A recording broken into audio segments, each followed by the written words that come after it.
Under the cold silence of deep space, the diplomatic transport vessel, Seraphim, glided toward the neutral zone. Lights dimmed, engines low. Ambassador Kayla Voss stood alone in the command chamber, her breath fogging in the chilled air, reading her prepared notes for the upcoming negotiations. Her words could sway systems. Her voice was trusted by warlords and pacifists alike. But today, words wouldn't save her. The ship's AI broke the silence.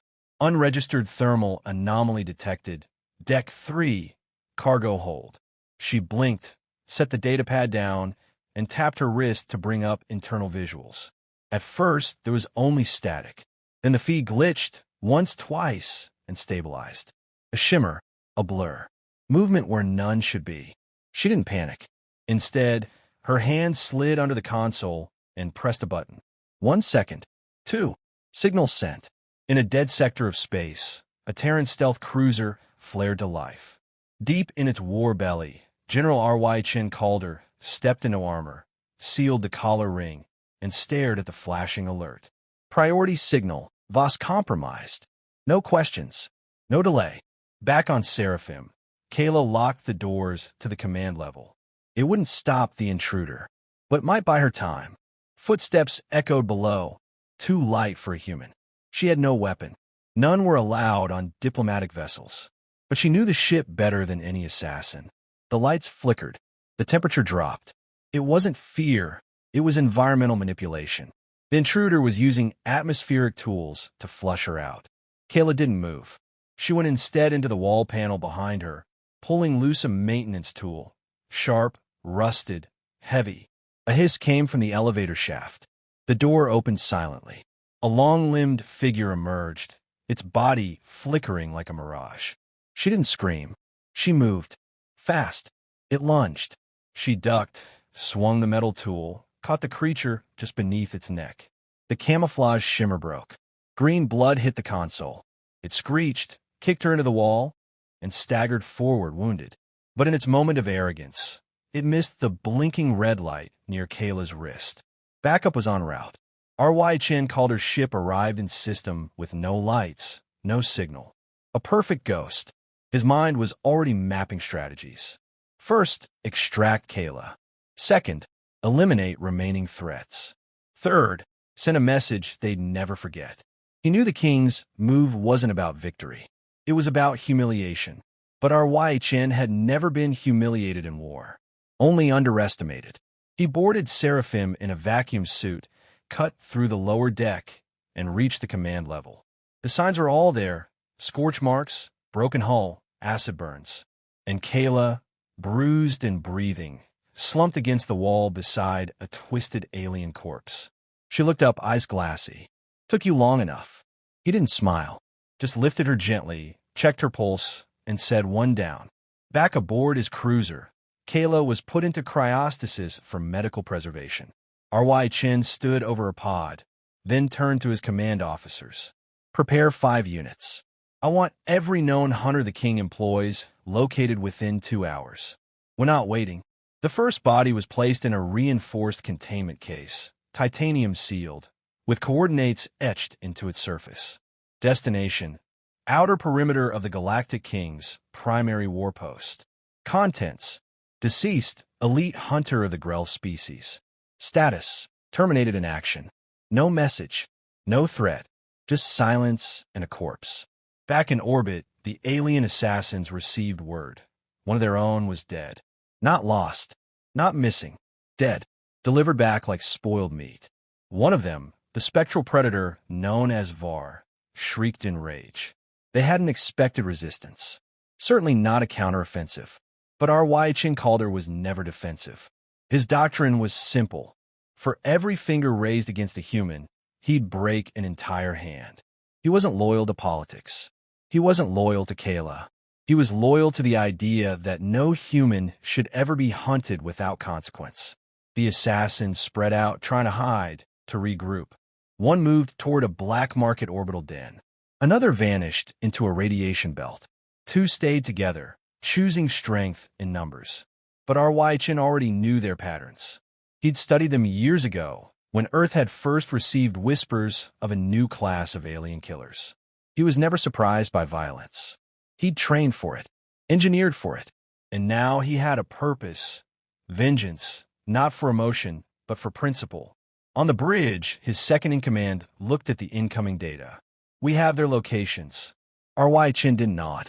He simply whispered, "Send the next signal." The cruisers shifted course. 5 names glowed red across the galaxy. And somewhere, far away, the king leaned back on his throne, reading the report of the returned coffin, his smile fading. Ryhn had sent no threat, only a corpse. And for the first time in decades, the king felt something he hadn't since the last Terran war. The ship ran silent as it crossed into hostile territory, hull blackened with stealth coating, systems cold and passive. Inside, Ryhn stood in the command core, watching the rotating data on the remaining hunters. His face was unreadable, the kind worn down by too many victories, too few costs. He didn't ask why they wanted Kayla dead. He didn't care. They'd made a move against a Terran citizen. That was enough. Kayla's vitals held steady in cryostasis. The damage to her spine was significant, but she'd live. He had one goal: clear the board. The hunters would not disappear into shadows again. He wasn't hunting them. He was flushing them into the open. The second assassin had already made its move. Known as Ashur, the thing specialized in cloaked infiltration and internal sabotage. It didn't know Ryhn had studied its kind 2 wars ago during the Osiris Scourge. It didn't know its scentless body emitted trace vibrations human sensors could now isolate. Ashur docked with Seraphim's drift shell, the hollow decoy Ryhn left adrift in the Kepler expanse. The assassin slithered through the airlocks, expecting another easy kill. But the decks were wrong. The air too quiet. No movement, no heartbeats. What Ashur did detect was a life form buried under thermal shielding. It crept toward it slowly, dragging a crystalline dagger, ready to deliver another silent kill. It pierced the cocoon with a hiss. No blood, no scream, just metal. The mind triggered. Ashur's corpse scattered across the walls in 30 pieces. Ryhn didn't even slow. He sent a retrieval unit to collect the parts and place what was left into the second coffin. No message, just coordinates etched in ancient Earth Latin. Mors tua, vita mea. Your death, my life. It was delivered to the edge of the king's capital system. The outer patrols opened it and immediately scrambled. One more of the galaxy's apex predators reduced to shrapnel. Ryhn received no reply, not even a denial. He took that as proof of fear. In orbit above a crimson moon, he reviewed Kayla's neural scan. She was still unconscious, her dreams filled with fragments of the attack, buried terror layered under her diplomatic calm. He watched her brain wave spikes without expression. She'd remember everything. He wasn't trying to protect her from it. He was making sure she never had to face it again. The third assassin moved, faster than expected, tracked to a mercenary hub around a gas giant in Sector Vol. The alien was a long-range specialist, sniper, toxin user, infiltration support. Ryhn knew it wouldn't be caught directly, so he didn't pursue. He isolated the hub's systems, quietly patched into the station's infrastructure, and rerouted the oxygen systems to vent across all non-human compatible zones. The assassin, recognizing the shift, fled to its shuttle, aiming to escape before system lockdown. But Ryhn had already locked its trajectory, disabling the navigation and main thruster. The shuttle spiraled into the atmosphere below. It burned for 2 minutes. A drone retrieved the charred remains. They were sealed into a black steel case and jettisoned toward the same patrol sector. This time, the coffin came with a blinking red light and a phrase pulsing in all galactic frequencies. 3 returned. 2 remaining. The king's court began to panic, not because of the losses, but because of the silence. Ryhn never spoke beyond the coffins. No propaganda, no declarations, just bodies. He didn't believe in speeches. He believed in evidence. His ship recalibrated trajectories. The final 2 hunters had broken formation, gone rogue, trying to increase their odds of survival. Ryhn smirked faintly. They were killers, not soldiers. They fought best when feared, but now they were afraid. He sent an encrypted burst back to Earth. Kayla's stable. 3 confirmed kills. Final 2 located. Proceeding. The Earth Council didn't reply with instructions. They knew better than to guide him. They just authorized full operational freedom. Ryhn paced the bridge, pulling data from the assassins' past missions. Patterns, weaknesses, environments. Each hunter had relied on surprise, misdirection, fear. Humans had rewritten the rules. They didn't hide. They answered with fire. Kayla stirred. Medbots began tracking increased neural activity. Her eyes opened for a moment. She saw the hull above her, the silver ceiling, Ryhn's outline beside her cryopod. She croaked, alive. He nodded once. You are. They won't be. She tried to speak again, but sedation eased her back into sleep. Ryhn turned away. She didn't need comfort. She needed revenge executed thoroughly and without hesitation. That was his role. His crew didn't celebrate the victories. They moved with quiet, grim efficiency. Every target removed wasn't just justice, it was principle. On Earth, every human learned the same lesson from birth.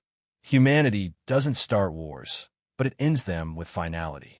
The final 2 marks were in motion, trying to reroute through the volcanic moons of the Idris system. Dangerous terrain, erratic gravity fields, electromagnetic storms.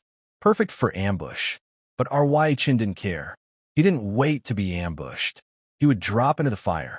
With the course set, he stood before the map of the Idris system, each blinking dot pulsing with distance, heat, threat level. The king had chosen his finest. That was his mistake, because Ryhn wasn't trying to survive them. He was making sure none of them survived him. The 3rd coffin hit orbit like a meteor. A black cylinder wrapped in silence, cracked open by the border drones of the Galactic King sentries. Inside, nothing ceremonial. Just remnants of scorched alien bone and a scorched identifier tag. The king's own hunter erased. The station commander stared at the readout for 10 seconds before activating a black-level protocol. That message wasn't a taunt. It was a threat. A precise, clinical statement. 3 returned. 2 remaining.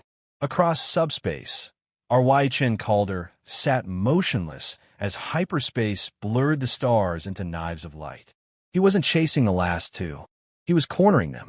They'd moved together, an unlikely choice for species so used to isolation. Desperation forced unity, but pairing up only made them easier to track.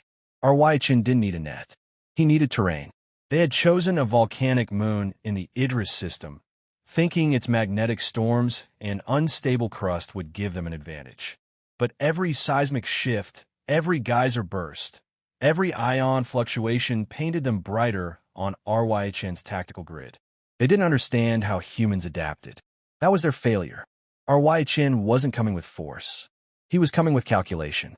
As his dropship deployed from high orbit, his onboard systems pre-mapped fissures and choke points.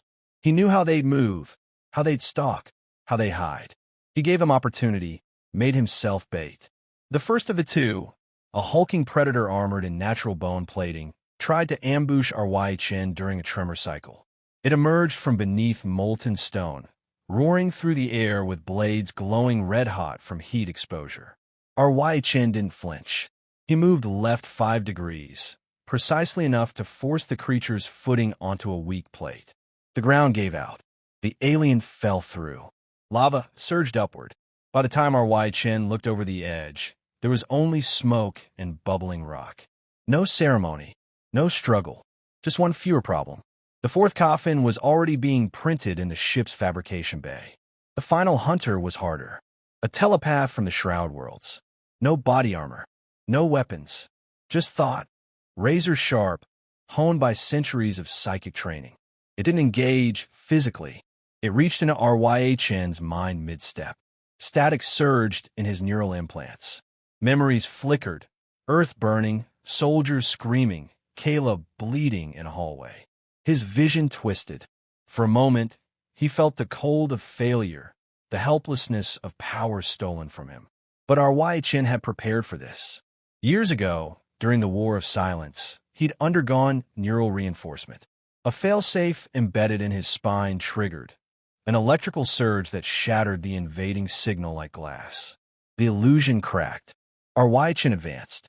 The alien reeled, disoriented. It tried to flee but stumbled over the loose terrain. Ryhn didn't run. He walked. Steady. Efficient. Close enough to press a compact plasma blade against the alien's throat. The light ignited. 1 second. Gone. He didn't bother retrieving the body. Only what mattered. The head, marked with the shroud's signature neural seals. Enough for verification. Enough for message. The fifth coffin was assembled with reinforced psychic shielding and loaded aboard. Inside it, carved into the steel with a carbon blade, was a sentence. No more warnings.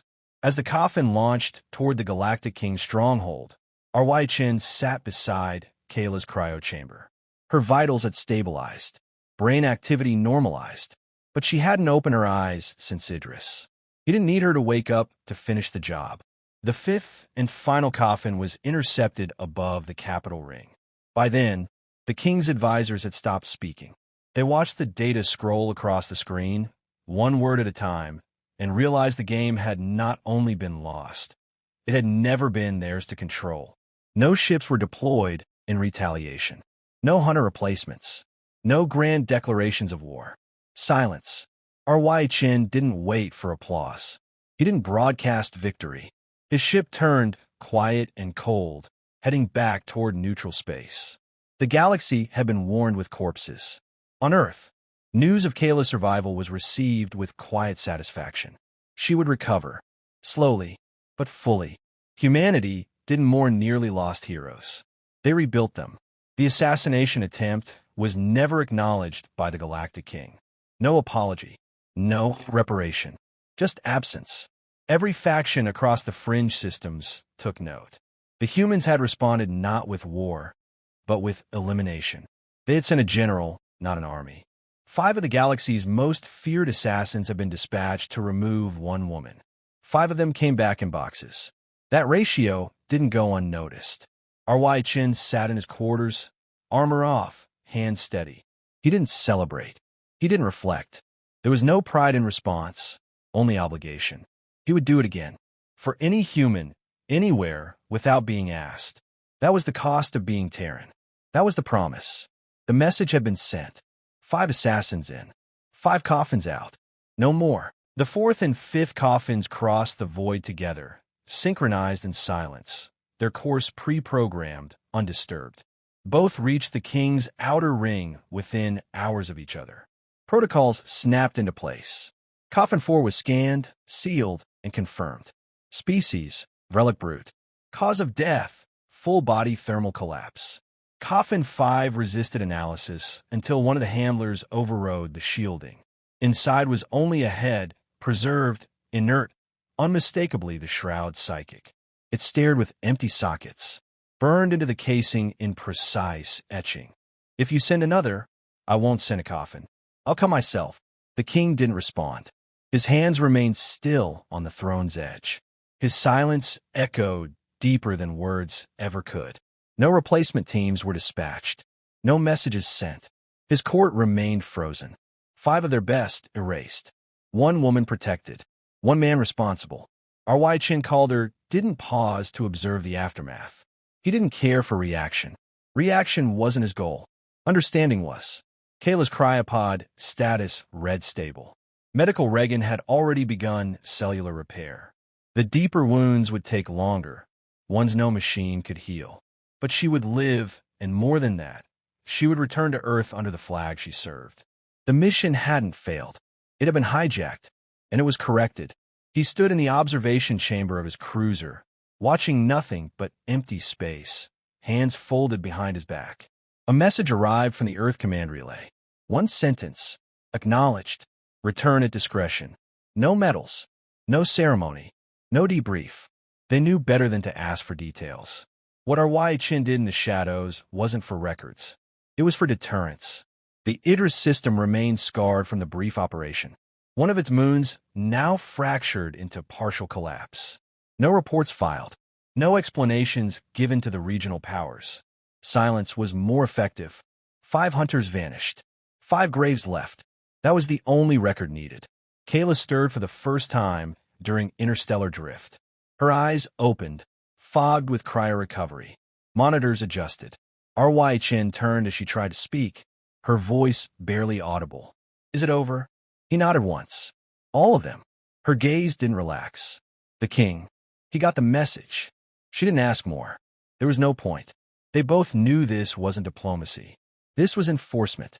She hadn't been a target because of politics. She was chosen as a symbol. Human voice, unarmed, exposed. They wanted to shatter confidence.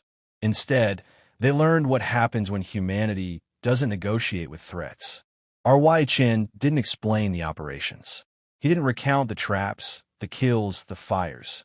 He simply reported, no assets lost. No further pursuit detected. Galaxy knows now. She whispered, you sent them back. He corrected her. I returned what they sent. Broken. She drifted back to sleep. Recovery would be slow. But Earth had already marked her name under the highest honor designation. Diplomatic integrity preserved under fire. An honor rarely granted. And never for the dead. Across outer colonies and fringe outposts, the story spread without official broadcast. It passed from traders, soldiers, smugglers, diplomats. The tale was simple. 5 hunters went after a human envoy. 5 coffins came back. No war followed. No escalation. Because no one wanted to see what came next. Ryhn's name returned to shadow status. His record sealed again. But those who'd fought beside him during the Terran expansion remembered. They always did. The man who didn't need to shout. The man who only answered once. And made it count. The Galactic King would not forget. He wouldn't act again, not directly. Not against a human envoy. To strike and lose was bad enough. But to strike and be silenced with surgical precision, without politics, without negotiation, was humiliation on a scale his empire hadn't tasted in generations. Kayla returned to Earth weeks later. Fully recovered, standing tall. She gave her report in front of the Earth Council, detailed, professional, restrained. She never mentioned Ryhn's name. She didn't need to. The council already knew. When asked what she remembered most from the ordeal, she answered that I was never alone. Somewhere in the quiet sectors beyond official maps, Ryhn's cruiser entered dark space, running silent again. No mission, no orders, just readiness. He wasn't a soldier anymore. He was something older, something colder. A line drawn in void, one crossed only once. And always remembered.